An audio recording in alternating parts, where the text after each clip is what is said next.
From the headquarters of Telesur English in Quito, Ecuador, I am Estefanía Bravo, and this is From the South.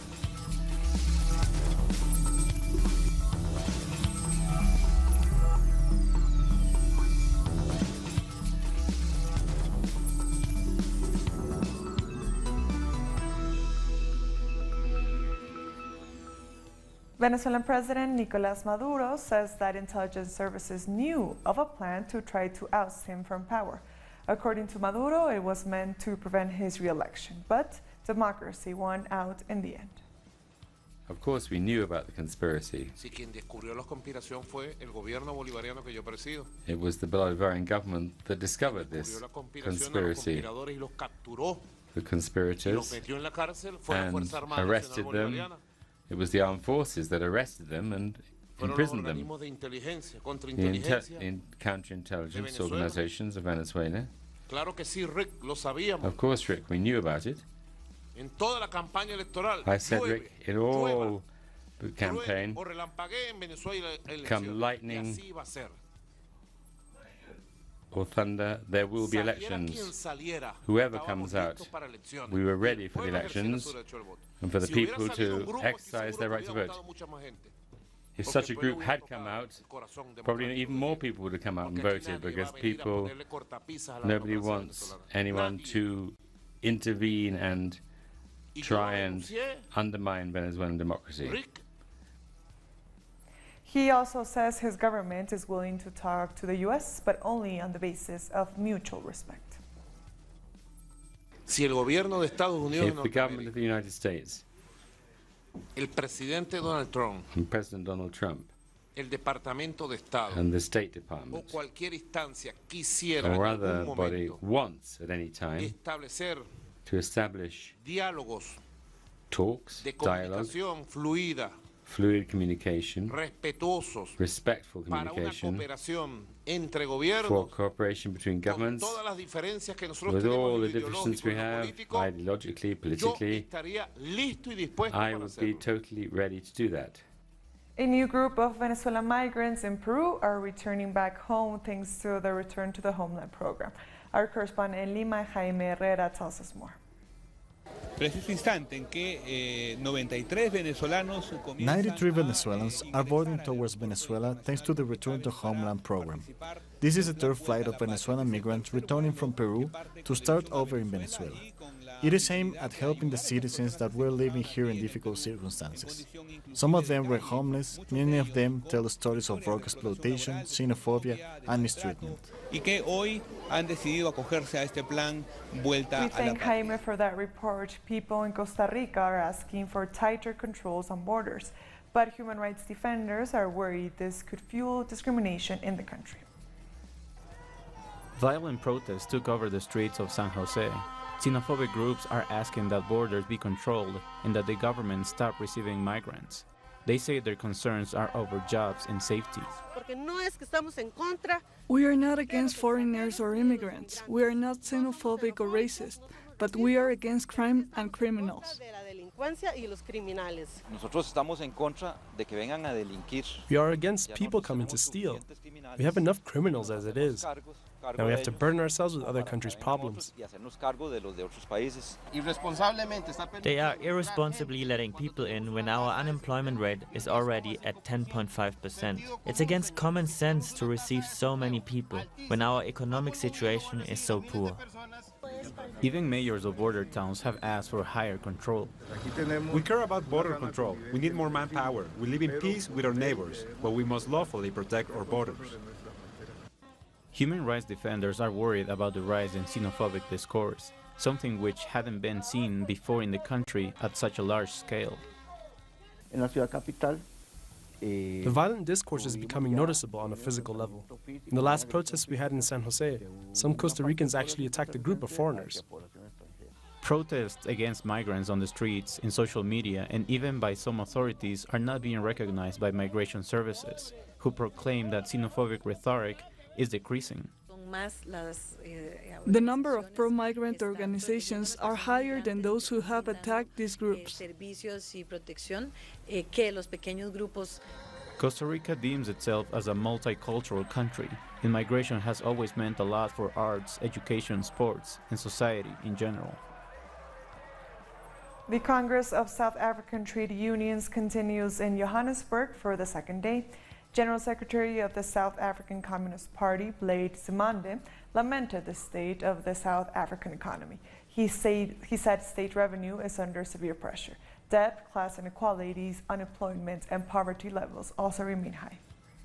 The country needs a very strong COSATU, even more so now, when we are faced with the many challenges that we have, like the ones I started with when I was opening my speech. Problems of poverty, unemployment, the issue of young people and drugs and substance abuse. Because COSATU is a trade union federation, but its voice and organizational muscle is very important in terms of building a better South Africa. So that is why this Congress is very important. But also this Congress is important just for purposes of building a stronger COSATU itself. Brian Malanga brings us more details from the conference.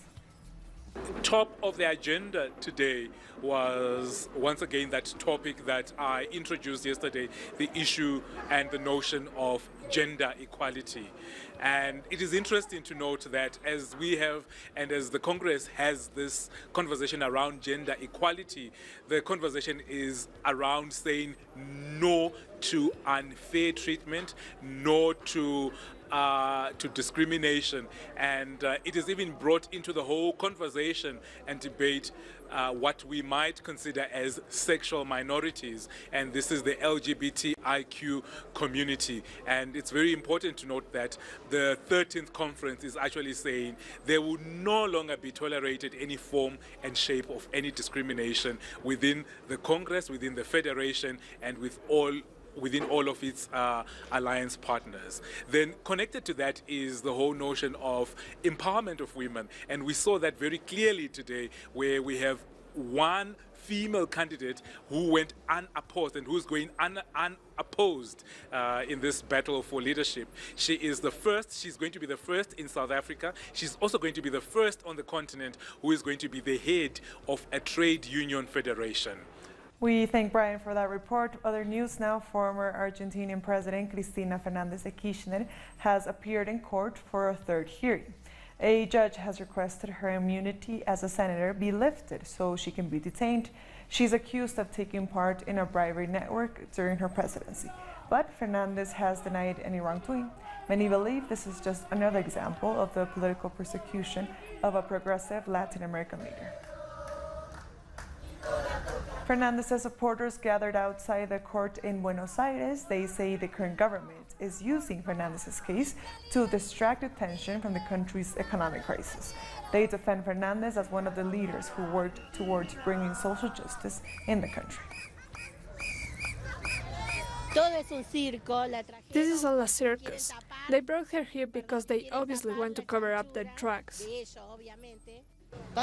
They are covering up everything. President Mauricio Macri is firing many people. There are more layoffs now in Argentina, more poverty. Our correspondent in Argentina, Edgardo Esteban, has the latest. The former president, Cristina Fernández de Kirchner, arrived at the court of Dr. Sebastián Casanelo because of the so-called notebook scandal. She registered her statement at the court and said that she is being attacked and persecuted for the last 2 years and 9 months. She also said that she's being harassed by the judicial system by being asked to appear in court even when there isn't substantial evidence against her. There has been a lot of commotion in the political circle after the request made by Judge Claudio Bonadío regarding the management of funds by under her administration. Until now, the only evidence the court has is the photocopy of the notebook entries, but the original notebook has not been produced in the court. The investigating team has been looking for containers full of money in Patagonia, but so far they haven't found anything. Cristina Fernández has said that they can look all over Patagonia and they won't find anything. On the other hand, the popular support on social media has been really surprising for her. And the polls say that if there was an election today, Cristina Fernández de Kirchner would win by large margins in comparison to Mauricio Macri. Social movements and human rights organizations claim that all this is to deviate the attention from the economic crisis of the country and to focus on Cristina Fernández, similar to what is happening in Brazil with Lula da Silva. We'll be back very soon. Stay with us.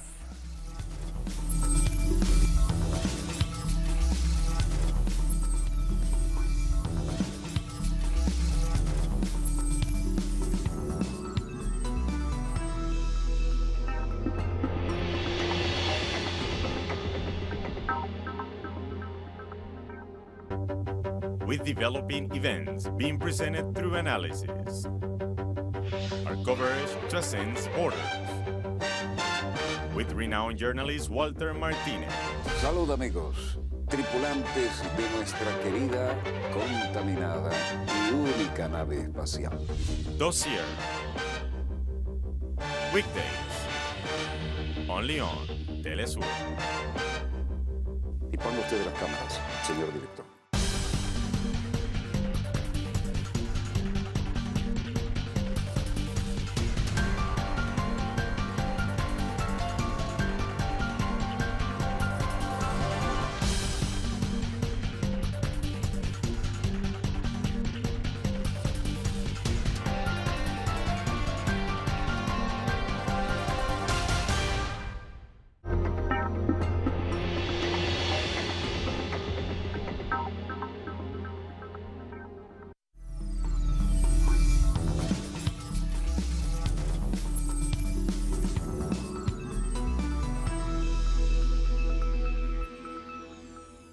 Welcome back. The Guatemalan government has asked the United Nations to choose another chief for the International Commission Against Impunity.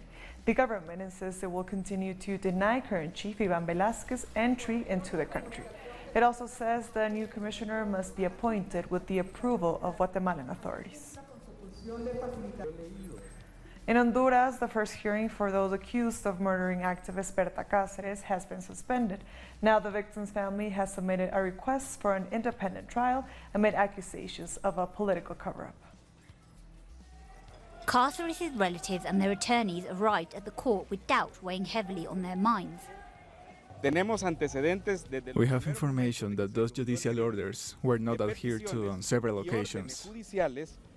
The family's lawyer submitted a request for the case's dismissal. This caused the suspension of the first public judgment hearing. We have presented a legal challenge to the tribunal. Two are accusing them of breaching their functions because they didn't do anything about the public ministry's failure to give us information. Hizo nada al respecto de la negación del Ministerio Público de información para nosotros. Meanwhile, in the Supreme Court of Justice, the judgment was delayed. On the outskirts of the Lenca community, there have been attacks on Cáceres supporters.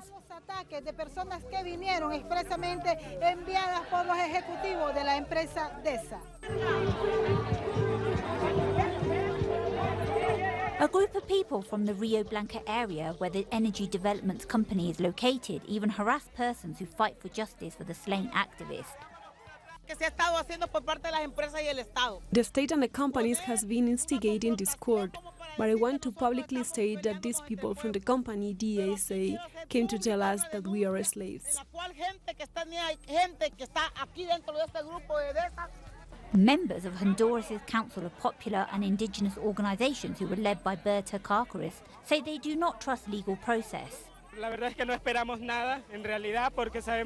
The truth is, we don't expect anything, because we know that this trial has been full of irregularities. We demand the impunity pact that has been plotted here. The hearings won't resume until the court resolves the matter of the application submitted on behalf of Cáceres' relatives. According to Brazil's electoral court, former President Dilma Rousseff can be a candidate for the Senate. With 4 votes in favor and 3 against, the court in Minas Gerais decided to authorize her registration. By doing so, the court dismissed petitions that claim Rousseff lost her political rights after being impeached in 2016. Such a ruling would have instead banned her from politics for 8 years. Rousseff celebrated the decision on Twitter. Colombian authorities are investigating alleged links between paramilitary groups and one of the biggest companies in the banana sector. We have more details in this report. Colombia's public prosecutor has recently called some officials from the banana company Chiquita brand over alleged funding of paramilitary groups. The prosecutor has charged 14 workers of that company related to the case for alleged links to funding of armed groups in the area of Urabá in Antioquia. They have been accused and now they need to face justice. But the prosecutor wants the investigation to go further than Chiquita's worker. Different authorities will be called. Among them, the governors of the regions between 1998 to 2002. Among them is Álvaro Uribe, who was governor and had an important role in the creation and promotion of these cooperatives. Former paramilitary leaders have recognized their links with Chiquita brands. They knew they were paying us. They promote our groups in the region and they founded us knowing what kind of group we were. The Urabá region became a lab for war. 73 massacres were committed between 1993 and 2007. They left at least 500 victims. Between 1990 and 2005, 2,104 peasants were killed. Among them, 596 work in the banana sector. Communities disappeared, people were displaced, territories were stolen. All of this with the support of the Chiquita Brands company that funded the paramilitary groups that killed social leaders. Chiquita Brands is also questioned about how they grew their business. Chiquita was also denounced in Nicaragua for poisoning workers. It has been accused in Honduras for the use of armed groups, and it also committed abuses against workers in Costa Rica. Chiquita will pay a $25 million fine in the U.S. for another case, but victims continue to ask for truth and justice. Former Ecuadorian Foreign Minister Guillaume Long warned the UN's Human Rights Council of the crumbling rule of law in the country. Long addressed the council in Geneva to highlight recent events that violate laws.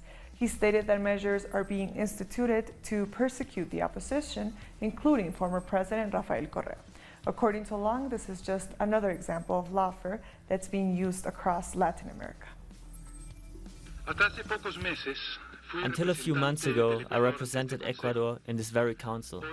Today, as a civilian, I've come to call out the collapse of Ecuador's state of law. Our government has disbanded the Constitutional Court, and many other judicial bodies have been directly intervened by political interests, violating the constitution in order to persecute opposition leaders. In particular, former President Rafael Correa and officials from his administration. What is happening in Ecuador is the politicizing of justice, what is known as lawfare, and which we can see all across Latin America. I asked this council to call on the Ecuadorian government to put an end to political persecutions and to avoid any repercussions my speech today may bring. Trinidad and Tobago's new commissioner of police is vowing to crack down on Rouge police officers. It comes after police officers were fingered in a major kidnapping that gripped the country's attention for weeks. The commissioner vowed there would be no cover-up of officers involved in wrongdoing. He said the police service must instead fight for the rights of law-abiding citizens. They should be flexible. Any police officer that is held for any situation that is illegal, unethical, and it is outside of their role and function as a police officer that affects you, the citizen, we intend to deal with it. From January 1st, 2019, Jamaica's government will institute a ban on the importation of styrofoam and all single-use plastics. The historic move is part of a phased process of reducing the country's use of plastics and plastic-based products. They also hope to regulate specific categories of plastic packaging materials. Minister with responsibility for the environment, Daryl Vaz, made the announcement on Monday evening. As of January 1st, 2019, the government will impose a ban on the import, manufacture, distribution, and use of all single-use plastic carrier bags with the dimensions at and below 24 inches by 24 inches, which includes those bags commonly referred to locally as scandal bags and T-shirt bags, used primarily in the retail and wholesale sectors. Commencing January 1st, 2019, the government will institute a ban on the importation of expanded polystyrene foam, commonly referred to as styrofoam, for use as finished goods in the food and beverage industry. That is, food and beverage containers. In addition to the local manufacture and distribution of polystyrene foam for use as finished goods in the food and beverage industry will be banned as of January 1st, 2020. South Africa's top court has ruled that cannabis for private and personal use is legal. In a high-profile case that divided the court, a ruling finally came down saying that the law banning the use of cannabis is unconstitutional and invalid. Justice Raymond Zondo delivered the unanimous verdict in Johannesburg. Eswatini police have clashed with protesting workers. Police in Eswatini used rubber bullets and tear gas to disperse the protesters. The workers allied to the Trade Union Congress of Swaziland have been protesting on the streets of the nation's major towns, demanding higher wages and better conditions of service. More than 5 workers have reportedly been hospitalized after sustaining rubber bullet injuries. A Ugandan warlord claims he was brutalized as a child and is a former victim himself. Dominic Onwen faces 70 charges at the International Court of Justice for being a part of the Lord's Resistance Army, which terrorized Uganda under Joseph Kony. Onwen's lawyer says he should be acquitted of his crimes since he was also a victim. He was kidnapped as a child and turned into a soldier by the LRI. Around 60 girls in Burkina Faso have been hospitalized from female genital mutilation. Victims suffered from heavy blood loss and infections. The practice continues, despite being outlawed in 1996. 7 years ago, after discovering her... We'll be back very soon. Stay with us.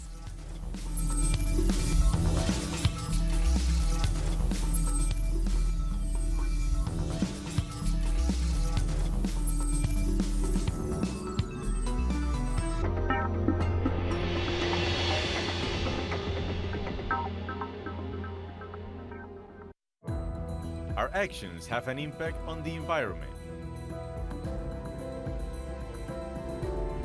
It's our responsibility to change for the sake of our planet. Let's be part of this transition. Watch, preserve, and protect your Green Zone. Wednesdays, only on Telesur.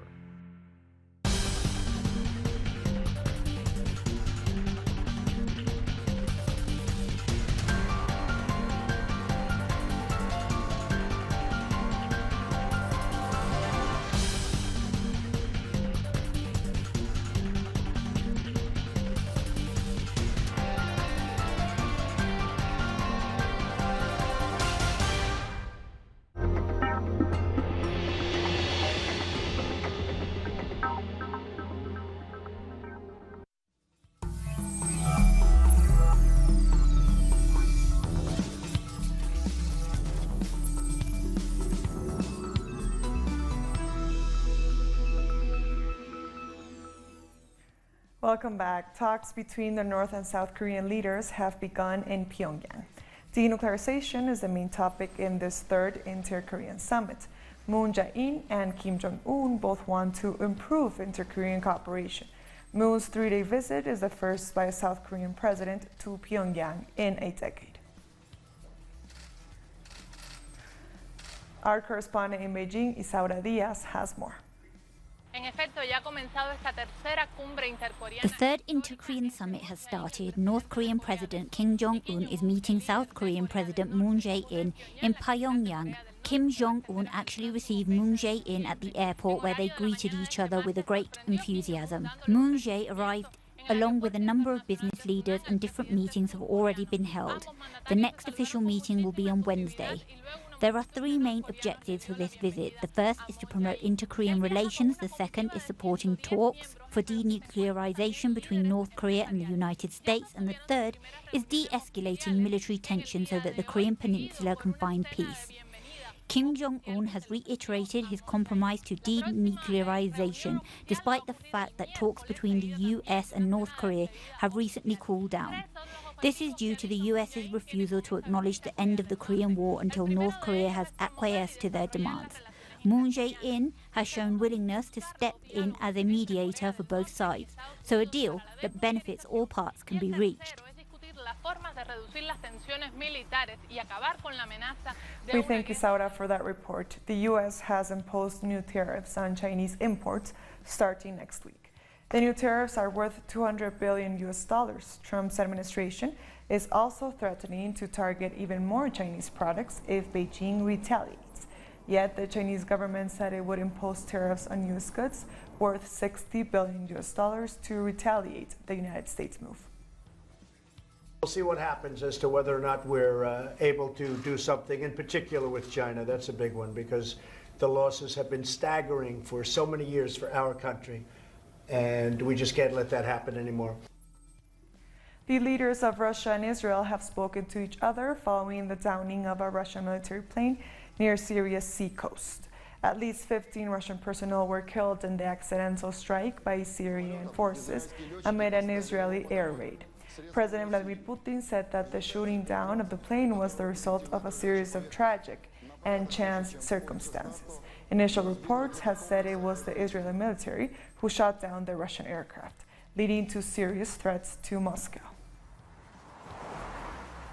The United Nations has said that Myanmar's democratic transition is at a standstill because authorities seek to silence critics. On the other hand, hate speech against Muslim Rohingya is rampant, the UN pointed out. A UN fact-finding team found that Myanmar's military carried out mass killings and gang rapes of Rohingyas with genocidal intent last year. The panel also called for the commander-in-chief and 5 generals to be prosecuted for the crimes under international law. The first African Freestyle Football Championship has taken place in Nigeria. Ivory Coast player Ben Abdul Nair Kone has won the tournament. Participants have amazed the audience in the city of Lagos with their moves. The event was also aimed at empowering the youth.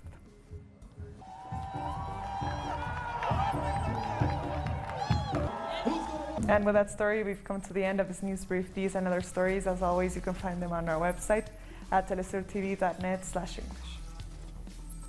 And also join us on social media, on Facebook, on Twitter, and on Instagram. For Telesur English, I am Estefania Bravo. Thank you for watching.